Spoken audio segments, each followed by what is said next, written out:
د کالدار ولسوالۍ مسؤلان وایي چې په روان کال کې تر اوسه پورې د عشر او زکات له درکه 4 میلیونه افغانۍ عواید راټول کړي. دوی وایي هڅه کوي چې د کال تر پایه دغه کچه نوره هم لوړه کړي. زغر، کونځلي، وربشي، غنم، نخود او سنځلي د کالدار ولسوالۍ د خلکو اصلي تولیدات دي. کالدار د بلخ ولایت یوه سرحدي ولسوالۍ ده چې سږ کال بزګرانو په خپلو ځمکو بیلابیل کښتونه کرلي تر څو ځان بساینې ته ورسیږي.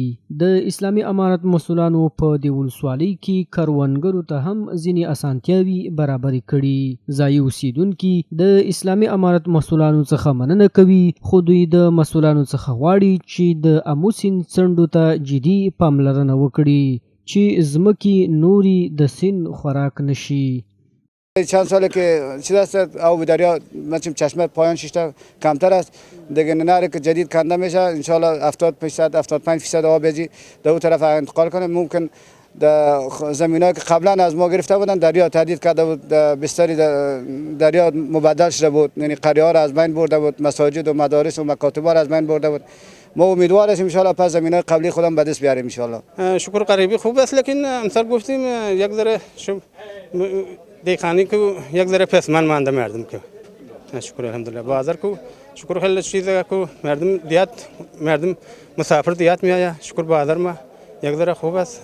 په همدې حال کې د دې ولسوالۍ د کرنې مسؤلان وایي د عشر او زکات له درکې په روان کال کې تر اوسه پورې 4 میلیونه افغانۍ عواید راټول کړي.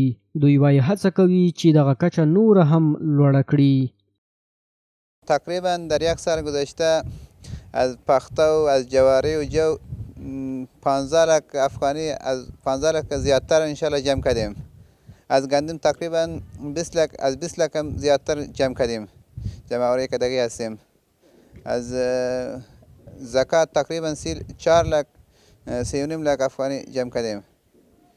از زمین های اجاره تقریبا 1 لک زیادتر انشالله جمع کردیم، به امارت تسلیم کردگی هستیم کلگیشه.